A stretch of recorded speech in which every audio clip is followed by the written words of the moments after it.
Imagine, for a moment, falling off of a cruise ship.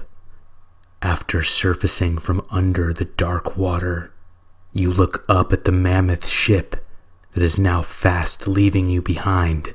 You see lights on in people's rooms and imagine people laughing, dancing, eating dinner.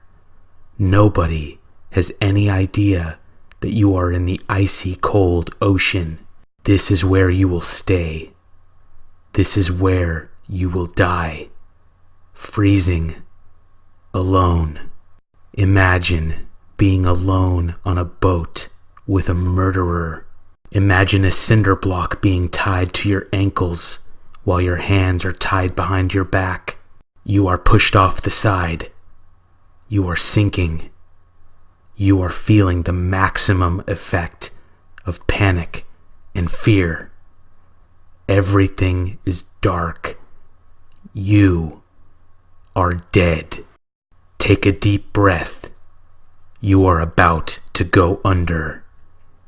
In this video, I will share with you 4 horrifying stories at sea.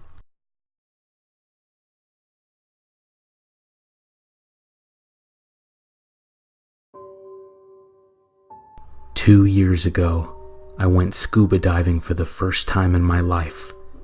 I was on vacation with my older brother, my mom, and my mom's boyfriend. Before getting on this boat to go diving, my brother and I had done a lot of sitting on the beach, soaking up the sun, drinking, and checking out women. We spent most of the vacation doing our own thing, while my mom and her boyfriend were off doing other stuff. On our 3rd day, we made the decision to go diving.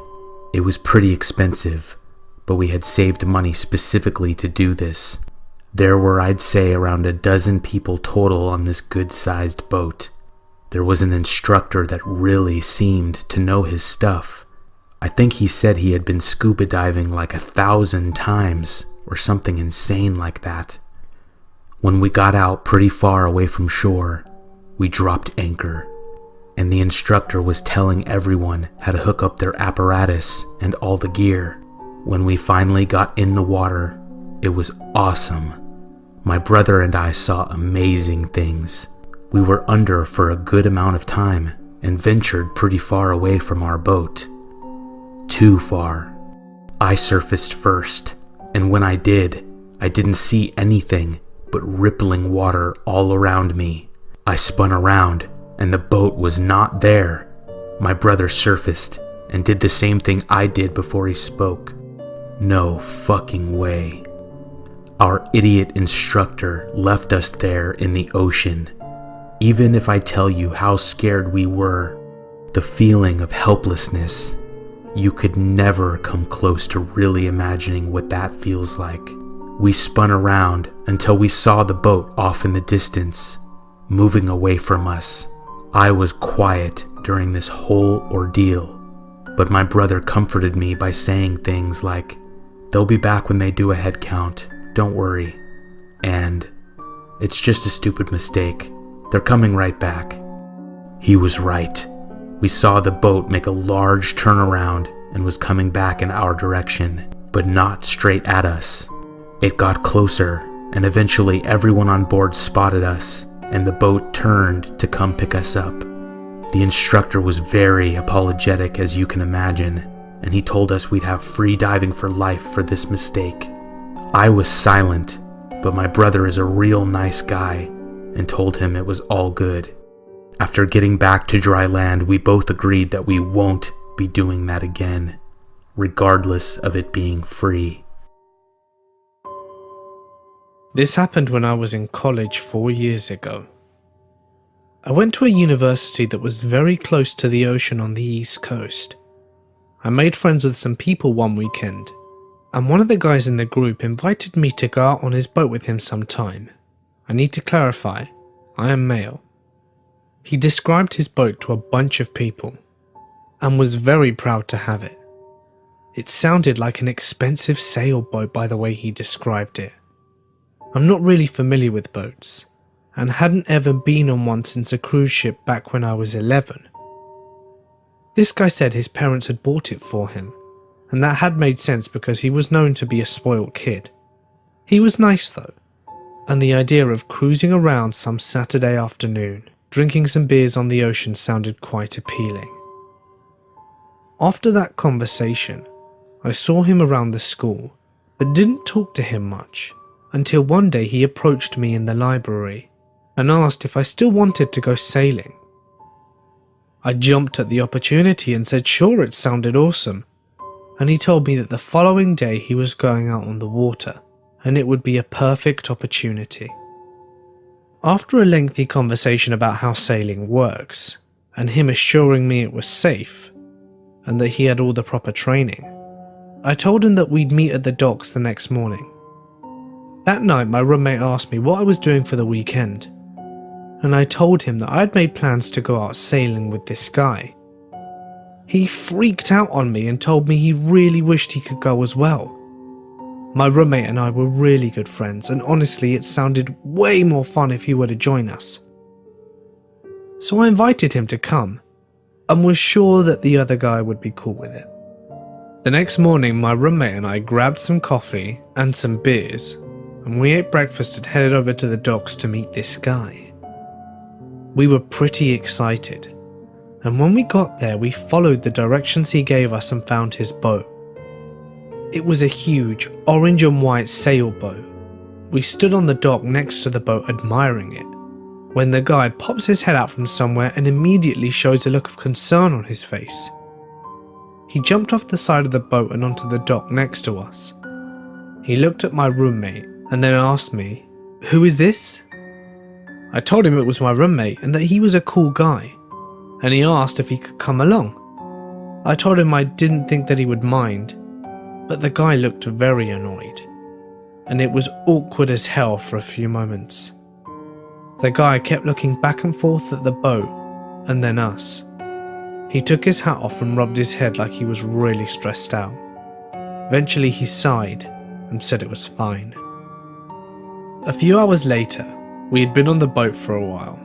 We had been drinking, having fun, having banter, and the water was pretty smooth sailing. The sun was shining bright on us, but the guy kept acting a bit off the whole time, which sort of killed the buzz. I figured it was because I brought my roommate. After drinking about 3 or 4 beers, I felt the courage to ask the guy what was wrong, and if he was still pissed that I brought my roommate. He responded with something along the lines of, "Oh, it just ruined my plans." My roommate chimes in with a smile on his face and asked the guy, "What plans?" I could tell my roommate thought it was funny, because it sounded like the guy wanted to be alone with me. The guy looked at him. "Well, because you're here, I can't kill him."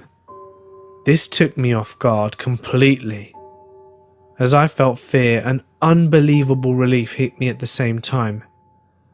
My roommate and this guy started cracking up and burst into laughter. My roommate obviously brushed it off as a joke. I didn't know what to think. Was this guy serious? Did I avoid being killed by this arsehole? Or was his sense of humour just that weird? I believe I got my answer when I went below the deck a few hours later to grab another beer from the fridge. Next to his fridge was a brown swinging door that led to a small private bedroom. I was feeling the beer pretty good at this point, and without thinking I pushed the door open. Laying at the foot of the bed was a big ass cinder block with some yellow rope, tape, and what looked like a recorder of some sort. I sobered up immediately after seeing that and felt pretty sick to my stomach, and I wanted to be off that boat as soon as possible. Part of me felt like I should go up and confront the guy, but decided against it because I didn't know what he might have been capable of. After what seemed like hours and hours of being with this guy, we finally made it back to the dock. We said our goodbyes, and on our way back to the room, I told my roommate what I'd seen. He couldn't believe it. I'm pretty damn sure that my roommate saved my life that day by going with me. I shit you not. I never saw this guy again on campus. What he had planned, I don't want to know or think about. Hello everyone. I wanted to share my frightening experience with you. When I was a teenager, I went on a trip to Hawaii with my immediate family. We went to the island of Oahu, where we stayed in a pretty nice hotel in Honolulu. On one of the days there, I walked from our hotel down to Waikiki to chill on the beach. I brought a bag of snacks and a big orange inner tube. After sitting in the sand for about an hour, I wanted to go out onto the water and relax. I took my tube out and I was relaxing and really enjoying myself. I put my head back and looked up at the sky. The sun was bright, but was blocked by perfectly placed clouds. I started to fall asleep before I lifted my head and realized I had drifted really far away from the beach. The waves were becoming too much, and I was having difficulty paddling closer to shore. After trying and trying, I started to panic when I saw that I was actually moving farther away. Things raced through my mind, and all I could think to do was scream out for help. I shouted a few times, and people heard me. I saw a lady off in the distance point at me, and could see that she was getting the attention of people around her. I didn't give up paddling, and my arms were aching. Then, out of nowhere, a guy on a wave runner pulled up next to me. I was so relieved, and he told me to get on. He tied a red rope to my tube, and we flew back over to the beach. He told me to be more careful, like this wasn't a big deal. I told him he saved my life, and he just laughed it off. So there you go. Don't fall asleep while relaxing on a tube in the ocean in Waikiki. I had a very frightening thing happen to me when I was 17. I was on a cruise ship with my cousins and my aunt. The cruise ship was gigantic, and it seemed like a whole city of people were on it with us. One night, my cousin Bill and I were swimming on the pool on the top deck when we both noticed a cute girl. She was swimming alone, and Bill and I were daring each other to go talk to her. I'll be honest, I was too chicken, but Bill did end up swimming over to her to introduce himself. They both eventually ended up swimming back to me, and it seemed like this girl liked me more than Bill. I did have a more defined body, and I'm pretty sure that's why she showed more of an interest in me. We all swam together for a while, but after a period of time, Bill's mother, my auntie, found us there, and she told us that we needed to go change for dinner. We both said goodbye to the girl, and I asked if she wanted to meet us back at the pool later on. She said that she'd love to, and I was very happy. So we went off and ate dinner, and went back to the pool about 2 hours later.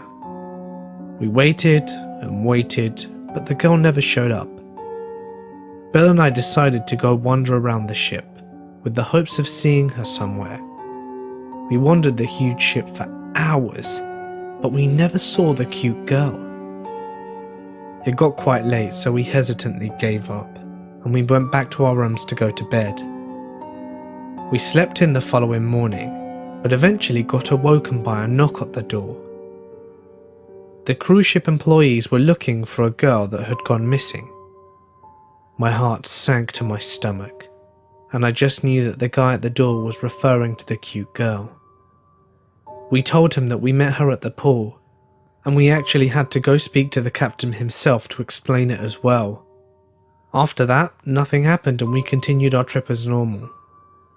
I remember looking around constantly hoping to see her in the crowd, but I never did.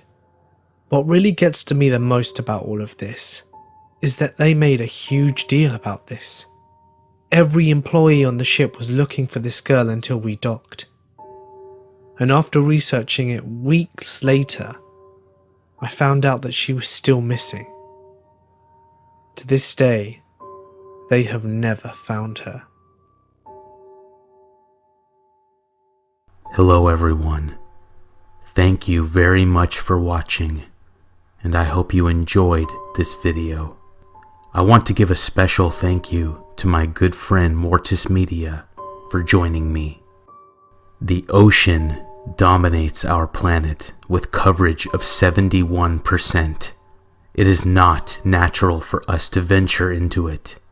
If you find yourself in the middle of the vast blue, be it on a cruise ship, on a friend's boat, or even just floating on an inner tube, be cautious and always remember the ocean is a dark, mysterious place, and it demands our respect.